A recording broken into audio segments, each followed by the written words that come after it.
কৃত্রিম বুদ্ধিমত্তাকে ব্যবহার করে বিভিন্ন গোষ্ঠী মাথাচাড়া দিয়ে উঠছে বলে অভিযোগ করেছেন স্থানীয় সরকারমন্ত্রী ও বিএনপি মহাসচিব মির্জা ফখরুল ইসলাম আলমগীর। বলেন, সবাইকে নিয়ে এই অপশক্তিকে রুখে দিতে হবে।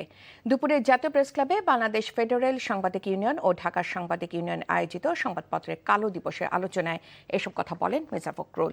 তিনি জানান, প্রধানমন্ত্রী সবসময় সংবাদ মাধ্যমের স্বাধীনতার জন্য কাজ করছেন।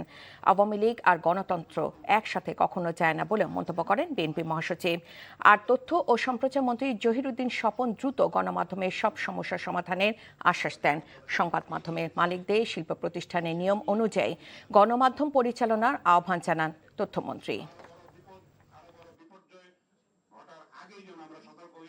সরকার যতই গণতান্ত্রিক অথবা আপনাদের স্বাধীনতাকে নিশ্চিত করুক, মালিক যদি স্বাধীনতা না দেয়, মালিক যদি বেতন না দেয়, মালিক যদি মর্যাদাপূর্ণ পেশাগত পরিবেশ না রাখে, তাহলে সেই চ্যালেঞ্জ কে মোকাবেলা করবে?